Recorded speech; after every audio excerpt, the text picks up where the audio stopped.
do especialista. Oferecimento, produtora Playlight. Vídeos, animações, artes para impressão, artes para Instagram e muito mais. @play_light_produtora. WhatsApp 62 992057336.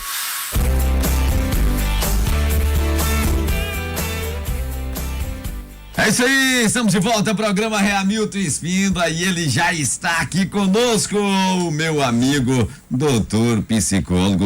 Rapaz, é esse menino que tem, né, uma vasta experiência aí na área da psicologia, doutor Sidney Gomes. Seja bem-vindo, meu nobre.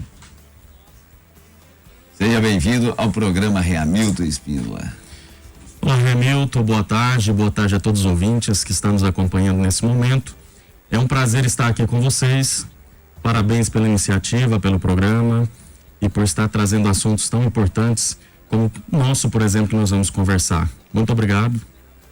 É isso aí, também já está presente aqui, que vai fazer parte dessa roda de conversa, a minha digníssima esposa Janaína tá aí, a paz do Senhor, meu querido. A paz do Senhor, pastor Hamilton, a paz do Senhor, queridos ouvintes, bom dia, boa tarde, né? Já boa passou tarde. de meio-dia, já é tarde. Demorei, mas cheguei, Você tomou banho de tinta rosa hoje? Caí na tinta rosa. Sábado é dia de tomar banho, eu tomei banho, tô cheirosa. Bom dia, meu povo. Eu que o diga. Olha só, eu quero desejar aqui um feliz sábado para o nosso querido missionário, mas hoje ele estava atuando ali como odontólogo. Odontólogo. Ismael e a missionária Naira. A missionária Naira começou a falar lá dentro, né? Aí eu falei pra ele, assim, Ismael, quem é essa locutora maravilhosa? Eu fiquei até com vergonha de conversar perto dela, tanto que a mulher fala bonito. Aí aí quando ela sentou do meu lado, ela falou, olha, você sabia que eu tenho uma história muito grande com a rádio? É mesmo? É isso, inclusive ela tem um testemunho, sabe que vem, ela vai estar aqui. Eu já nem sei como é que tá a programação, mas ela vai vir aqui rapidamente para falar um pouco. E ela tem uma história com a Rádio Imprensa, um testemunho muito bonito, alguém que ela orou e pregou pelo rádio, e essa pessoa aceitou Jesus e hoje pastoreia a igreja, é um grande homem de Deus e é uma história muito bonita. Mas por falar em história bonita, a sua história hoje pode ser completamente transformada. A sua história pode ser bonita. De repente, você hoje começou o dia meio assim, desanimado, meio triste. Agora é a hora que você vai ouvir dicas importantes sobre saúde mental, porque nós precisamos muito e o tempo todo ao longo da vida, de acordo com as nossas necessidades. Quando criança, a gente precisa lidar com aquelas primeiras frustrações, às vezes um pirulito que caiu no chão, um balão que voou, aqueles balão que a gente paga o olho da cara naquele balão, que tragédia. Quando a criança solta o balão. O gás, aquele gás. Aquele chique. E aí você nunca sabe quem chora mais, se é o pai que pagou a nota ou se é a criança que demorou o ano inteiro pra ganhar um balão daquele. Pra ganhar um balão. São os dois, né? É verdade. A gente tá falando de uma coisa tão pequena que pode desencadear aí um desentendimento, um estresse. E para falar nessas questões e dificuldades em relacionamentos e lidar com todas essas questões emocionais, hoje nós trouxemos um especialista, Dr. Sidney, e que alegria recebê-lo aqui. Bem-vindo. E quanto tempo que nós estávamos esperando essa folga na agenda? A agenda do homem é cheia. A agenda do homem é cheia. Nem falar com ele, não dá. Eu falei, meu Deus. Mas hoje deu certo. Obrigado, doutor Sidney. Como eu disse, é um prazer estar com vocês, eu estou à disposição. Eu falo à disposição, sim, com planejamento para alinhar mesmo a agenda, né? É verdade. E realmente já, se eu não me engano, é a 4ª vez, né, Real? Né? Janaína que o pessoal tenta, né? Mas graças a Deus hoje deu tudo certo. Deu certo. Ainda cheguei um pouquinho atrasado, mas conseguimos chegar no horário de iniciar nosso bate-papo. O dia hoje, a hora é agora, é para você que está nos ouvindo. Esse presente. E é interessante, Janaína, você falando sobre a baixa linear de frustração, né? Que é essa frustração, tanto da criança ou adolescente, quando se depara com uma perda ou algo assim. Você falando do balão, né? Mas, na verdade, nem sempre é o balão. Na verdade, é o que acessa dentro de nós. Então, geralmente, quem carrega algum trauma, algumas memórias emocionais, quando nós lidamos com uma perda ou lidamos com alguma situação, acessa essas memórias emocionais que se tornam um comportamento. Né? Viu que interessante? Olha só, uma simples situação. Balão soltou, balão caro. Detalhe, o balão foi caro. O doutor Sidney, o que a nossa produção tinha alinhado com o senhor é sobre a questão da saúde mental. Hoje nós estamos vivenciando momentos de turbulências, né, dificuldades pós-pandemia, né, e dentro desse resultado muitas pessoas têm vivenciado, né, a história da depressão e da ansiedade. Pessoas que não imaginavam nunca vivenciar essa realidade estão vivenciando. E hoje a nossa dica para os nossos ouvintes, né, de como superar, né, de que quando houver uma suspeita, o que fazer e como fazer. E há uma confusão também, já vou adiantando aqui a pergunta, há uma confusão, né, sobre alguns transtornos, que é a bipolaridade, TOD, TDAH, que tem algo, a TAG também, né? TAG, é isso que fala? TAG, Transtorno de ansiedade generalizado. Isso. E aí, assim, a gente queria ouvir do senhor essas dicas aqui para os nossos ouvintes, né, que nessa hora estão, né, com certeza ligadíssimos aqui no programa Reamilton Espíndola. Então, Reamilton, eu acho que é interessante, né, nós iniciarmos hoje a nossa conversa e já fazendo aqui um compromisso, né, com seus ouvintes, de repente marcar outros momentos, né, para estar aqui falando mais detalhado sobre essa temática, porque o tempo é muito pouco para falar sobre muita coisa. É, né? Verdade. E um assunto tão delicado, tão muito sério. Delicado. E às vezes, a minha preocupação às vezes é por passar muito rápido por cima de um diagnóstico como esse, ou de falando sobre os sintomas, porque se você começar a ler, estudar sobre TAG, sobre bipolaridade, sobre TDAH, se você começar a estudar sobre o transtorno de ansiedade generalizado, esses transtornos são muito similares, os transtornos de personalidade, então, são muito similares, os sintomas, os comportamentos, então, às vezes a gente passa, as pessoas começam a associar, pô, eu tenho isso aí, eu tenho aquilo, Então, é sempre importante, né, ter um tempo para falar detalhadamente, para que fique mais claro para os ouvintes, né, sobre. É uma sugestão, claro que nós vamos falar sobre a saúde mental. Na verdade, quando você fala da pandemia, eu acredito que essa fase que nós passamos na pandemia só potencializou, né, um adoecimento. Muitas pessoas já estavam doentes. Muitas pessoas já sofriam com ansiedade, mas diante da pandemia, o isolamento social, o que acontece? Potencializaram, então, seus sintomas, os problemas. Eu ouço sempre muitas pessoas falando, meu casamento ficou muito ruim, meu casamento, né, houve um divórcio durante a pandemia, no período de pandemia, e a culpa foi essa fase que nós passamos. Na verdade, o casamento já estava ruim, né, o casal já estava com dificuldades para lidar com tudo isso, veio a pandemia, isolamento, potencializar os problemas que já existiram e as pessoas não conseguiram lidar. Inicialmente falando sobre saúde mental, nós podemos começar a falar sobre a ansiedade, que é o carro-chefe, né? Que puxa todas as outras doenças, né? Por exemplo, a ansiedade, ela pode fazer a pessoa desenvolver uma depressão, pode levar a pessoa a desenvolver um transtorno bipolar, pode levar a pessoa a desenvolver um toque, pode levar a pessoa até mesmo ao suicídio, a ansiedade, quando não é tratada. Então, falando de saúde mental, podemos iniciar sobre ela. Inclusive, hoje tem muitos diagnósticos da depressão mista, Janaína. A depressão mista, pouco se fala sobre, mas é uma depressão com a ansiedade. A pessoa, por exemplo, ela consegue sair de casa, ela consegue trabalhar e ela está vivendo um quadro depressivo com a ansiedade.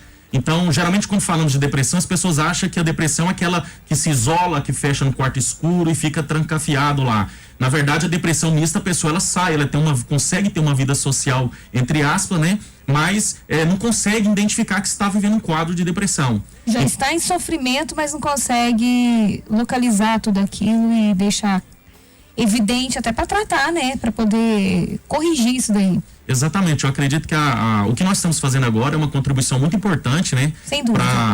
Para os ouvintes e para a sociedade, porque é um assunto que fala-se muito pouco.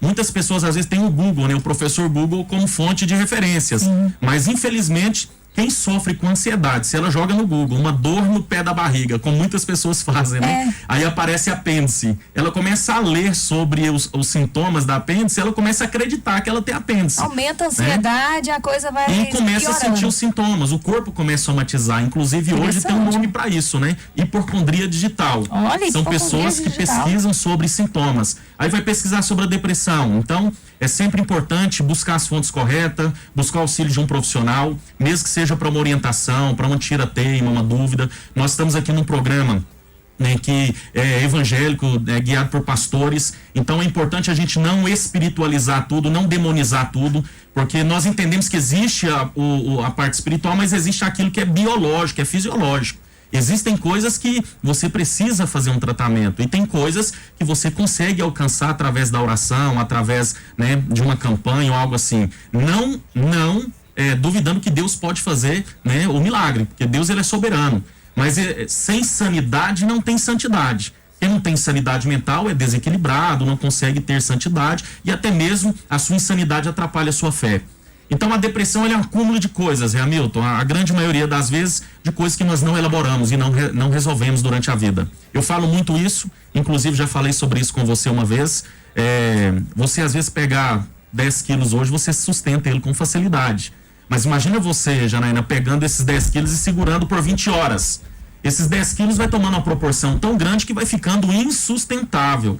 Então imagine aquele problema que aconteceu com você lá 10 anos, 20 anos atrás e você não resolveu. Imagine aquele problema lá no início do seu casamento que você não conseguiu lidar e você foi levando ele, foi levando. Imagine na infância os traumas que aconteceram e você não resolveu. Então isso vai tomando uma proporção tão grande que chega um momento que vem o que? O adoecimento, porque a conta chega para pagar. Todo problema que nós ignoramos vai virar ansiedade. Tudo aquilo que nós não resolvemos vai virar ansiedade ou vai se tornar comportamentos. Então, a primeira dica que eu diria para quem está nos ouvindo, que está enfrentando problemas como esse, de repente, começar a observar, analisar se o seu comportamento está mudando, se você está ouvindo muitas pessoas falando, olha, você está diferente, você está mais irritado, está mais nervoso. Começar a fazer uma análise, né, dentro de si, começar a dar nomes a essas dores, Janaína. Porque às vezes nós ignoramos o que nós estamos sentindo. E isso acaba interferindo no nosso comportamento. Porque transtorno bipolar, por exemplo, os fatores, né, principais são traumas na infância se não forem elaborados. A pessoa vai carregando aquela energia do trauma a vida toda e em algum momento ela se depara com impacto emocional, que pode ser uma perda, pode ser, por exemplo, a pandemia, né, que trouxe impacto para muitas pessoas emocionalmente, e o problema que nunca foi resolvido vem cá, pá, e pode levar a pessoa a desenvolver um transtorno bipolar, um TAB, né? Outro sim, fatores genéticos, né? Geralmente quem tem pais, avós, pessoas que já têm uma predisposição genética, novamente, diante de um impacto emocional, também pode fazer a pessoa desencadear um transtorno bipolar. O uso de álcool e drogas em excesso também pode levar a pessoa a desenvolver um transtorno bipolar. Então, assim, e o estresse, a sobrecarga, a pessoa não dorme bem, muito sobrecarregada e vai levando uma vida bem desorganizada, se tratando das suas emoções, do seu tempo, isso também pode potencializar e levar a pessoa a desenvolver um TAB. Né? Nós estamos falando do transtorno bipolar, que é os dois polos, né? Tanto eufórico, feliz demais, quanto triste e depressivo, não querendo nem sair de casa. Conheço pessoas que ficam um ano, Hamilton, trancado dentro de casa e não sai pra nada.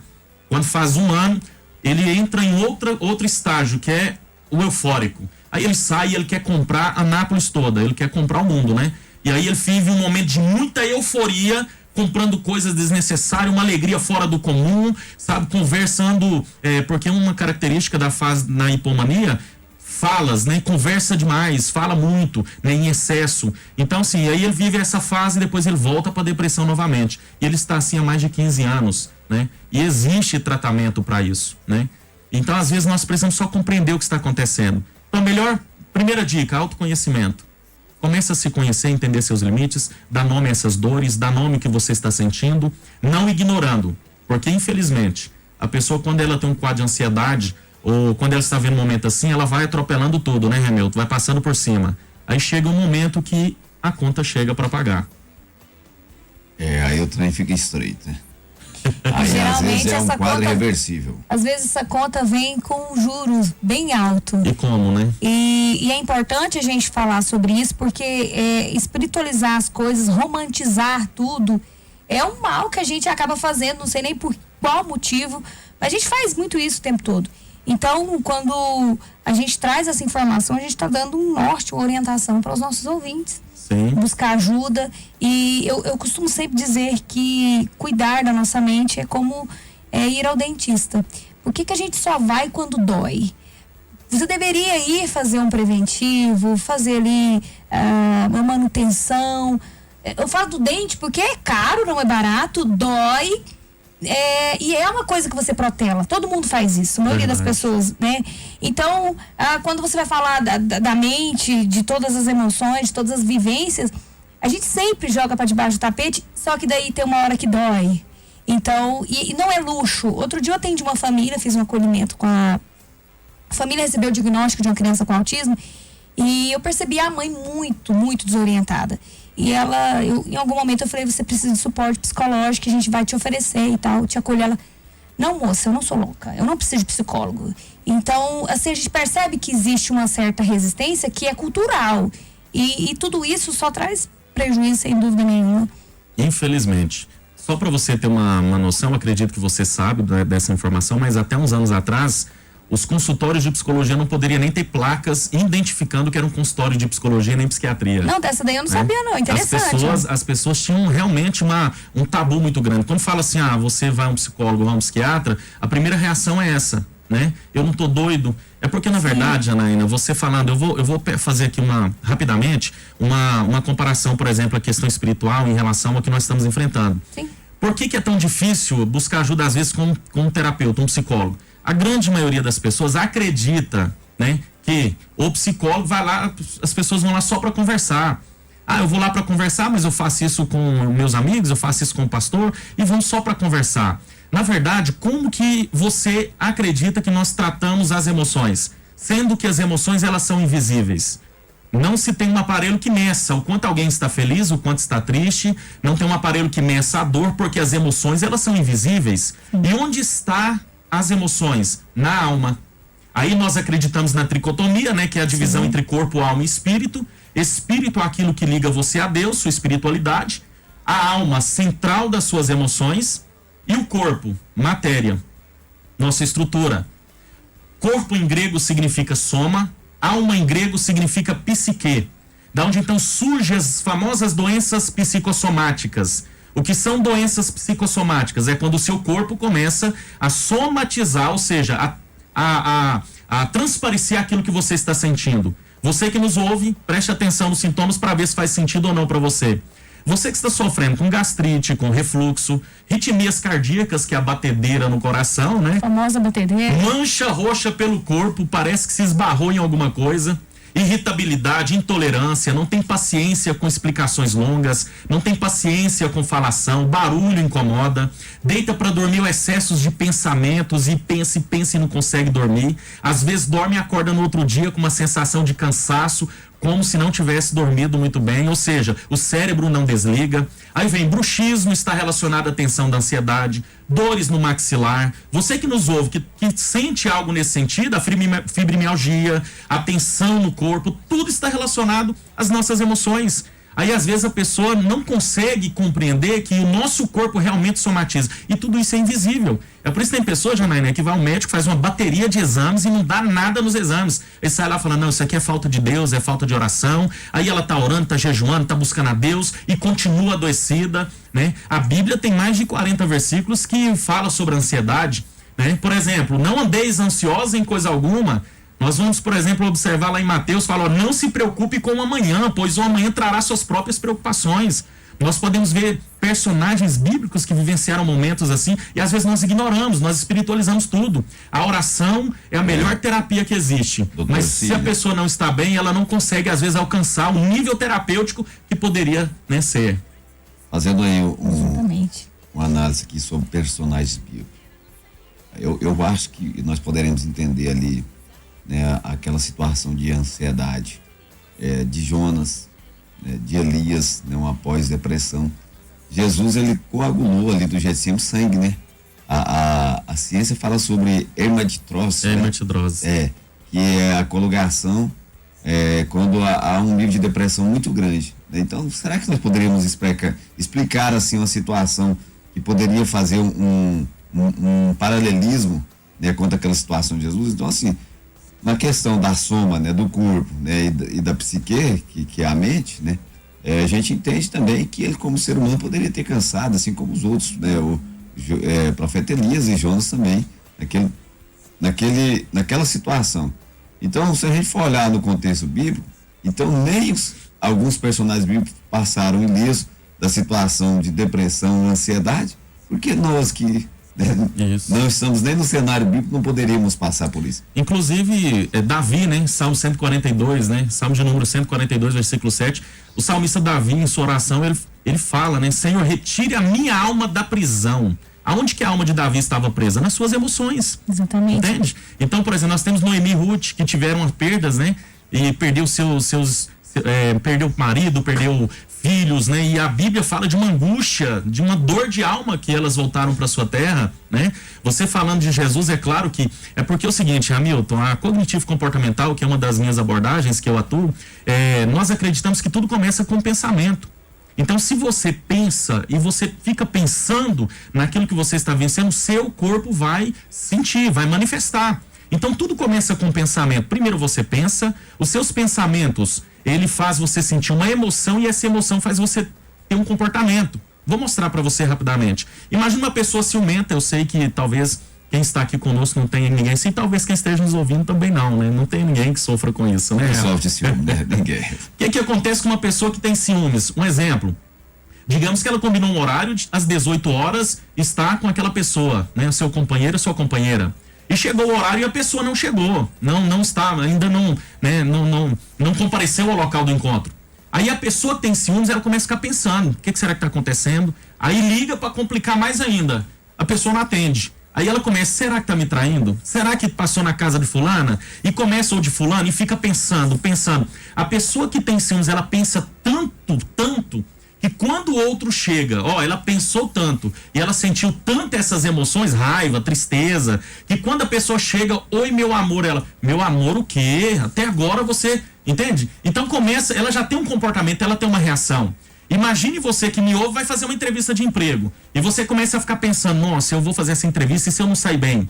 E se ele fica pensando, e se eu for reprovado? Aí quando chega lá, vê outros candidatos, começa a ficar pensando, olhando para os candidatos e pensa, nossa, e se eu não conseguir? Eu preciso dessa vaga. A pessoa, ela pensa tanto, e ela sente tanta insegurança, tanto medo, tanta, às vezes, tristeza e angústia, que ela chega diante do entrevistado, como já aconteceu comigo, eu fazia o recrutamento de uma empresa, e eu fui entrevistar uma pessoa que ela esqueceu o próprio nome na hora da entrevista. Então a pessoa, ela pensa tanto, ela sente tanto que o corpo dela tem uma reação. Então isso não é uma questão espiritual. Por exemplo, o que o apóstolo Paulo escreveu em Romanos 12:2, rapidamente, falando sobre isso. Ele fala para nós não vos conformeis com esses séculos, mas o transformar pela renovação do vosso entendimento ou da vossa mente. O que seria a mente? Mudança de pensamento. O que seria a mente? Pensamentos e interpretações. Então, ou seja, só uma dica, uma sugestão para quem está nos ouvindo. Se você conseguir mudar a forma como você pensa, você vai aliviar além dos sintomas, vai melhorar a sua sanidade mental e automaticamente refletir no seu comportamento. Porque é o seguinte, Janaína, você está vindo para cá, o pneu do carro fura.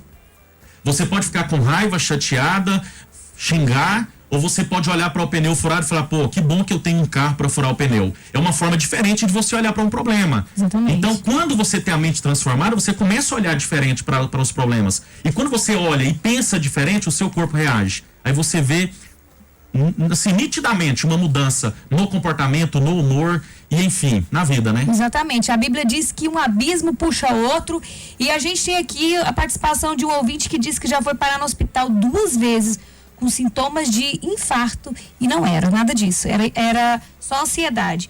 E a gente tem também aqui a Lilcenira Malaquias. Ela está dizendo aqui que o programa hoje está bombando, que ela amou essa abordagem de hoje. O tema de hoje é importantíssimo e a gente está aqui muito feliz com a interação de vocês. Falando sobre o nosso irmão, né, que comentou que foi, na verdade, existe a ansiedade, ela tem alguns graus, né? Por exemplo, tem a ansiedade comum, é a ansiedade que todo ser humano tem. Sim. Porque é a ansiedade que nos motiva a sair de casa para trabalhar, é a ansiedade que nos motiva a crescer todos os dias. Mas tem aquela ansiedade que ela causa sintomas no nosso corpo, como essas, por exemplo, que eu estou falando, mencionei, né, para vocês. Mas tem um nível que já é uma crise de pânico. Existe a crise de ansiedade e a crise de pânico. Para todos que estão ouvindo, a diferença da crise de ansiedade para a crise de pânico está na sensação de morte. Quem está tendo uma crise de pânico, ele sente todos os sintomas da ansiedade, uma dor no peito que vai irradiando para o braço e ele tem uma sensação que vai infartar, que realmente está morrendo. Então, assim, para quem está nos ouvindo, só uma dica. A crise de pânico, ela tem uma duração de 10 minutos, Janaína. Então a pessoa começou a ter essa sensação de infarto e vai morrer 10 minutos. Ela pode ser recorrente. Passou 10 minutos, dá uma aliviada e depois ela volta. É a crise de pânico. E muitas pessoas vão parar no hospital realmente acreditando que estão infartando. É um quadro de ansiedade. Então é importante a gente ter esse entendimento, né? Até mesmo para lidar quando chegar essas dificuldades, né? E é isso aí. Sem dúvida. Olha, que informação valiosa, de verdade. A Bíblia diz também que o pecado sai pela boca. Olha só o poder das palavras, o quanto é importante você externar tudo que você sente, dar um nome para aquilo que está te afligindo, e não é só falar também. Você vai procurar um especialista, o Dr. Sidney, e você vai curar suas emoções. A escuta tem que ser terapêutica, né, Janaína? Exatamente. Porque se você vai conversar com alguém e falar assim, isso é falta de Deus, isso é falta de oração, você está em pecado. Você está desqualificando, né, o sofrimento da pessoa. Importantíssimo, e com muita alegria a gente agradece por essa informação que tão preciosa. E o que é importante, por exemplo, você não vai pegar para construir a sua casa, viu? Um caboclo, né, que está ali acostumado a mexer com o curso do córrego, né? A pessoa está ali com o enxadão ali liberando o córrego. Você vai pegar um profissional dessa área? Não vai. Então, para tratar dessas doenças da mente, tem que tratar com quem? Com um profissional, um terapeuta, né? Profissional. Então, nós estamos tratando aqui do quê? Do psicólogo. Então, nós temos que buscar, né, esse entendimento. Não é qualquer pessoa que irá cuidar da nossa saúde mental. Então, eu vou deixar minha dica aqui. Dr. Sidney Gomes. Obrigado pela confiança, Hamilton, Janaína. Pessoal, vocês estão nos ouvindo assim, olha, lembre-se de uma coisa. A sanidade é um equilíbrio emocional. A pessoa que não tem sanidade mental, Hamilton, ele pode ir para a igreja e fazer campanhas e campanhas e campanhas de oração, né? Entende? E às vezes pode não ter um resultado como ele está almejando, porque a insanidade faz com que nós às vezes não conseguimos alcançar o que nós precisamos. Eu trabalhei um período no hospital psiquiátrico, né? Atendia muitos transtornos mentais, os mais graves, né? E assim, é muito comum pessoas que às vezes abandonam o tratamento, né? Porque às vezes alguém falou que ele poderia jogar a medicação fora ou algo assim, e a pessoa vai lá e no ato, na cabeça dela, um ato de fé, ela joga fora e depois de um certo tempo surta novamente e vai parar no hospital psiquiátrico, né? Então é muito importante, primeiro, ter autoconhecimento, entender os nossos limites, não demonizar e espiritualizar tudo. Eu sei a importância, eu sou assembleano desde quando nasci, eu tenho 32 anos de Assembleia de Deus, né? Então assim, viajo o Brasil dando palestras e ministrando. Eu acredito fortemente nos dons espirituais, na cura, eu acredito em tudo que nós estamos falando aqui. Então nós precisamos entender e aprender a separar as coisas, né? Então sim, quer ter equilíbrio emocional? Começa buscando esse autoconhecimento. Começa a observar os seus comportamentos. E tem muitas pessoas, muitos jovens, adolescentes sofrendo na igreja, Hamilton, porque as pessoas estão achando que é demônio. E às vezes é um TDAH, né? Um transtorno um transtorno neurobiológico, né? E às vezes a pessoa está ignorando, né, o transtorno em si. Mas é isso. É verdade. Muito obrigado, doutor Sidney. O nosso horário já foi. Eu queria te ouvir mais. Mas é isso aí, né? A gente volta depois do intervalo com o contato do Dr. Sidney. Não sai daí, fique ligadinho. Rádio Imprensa 104,9.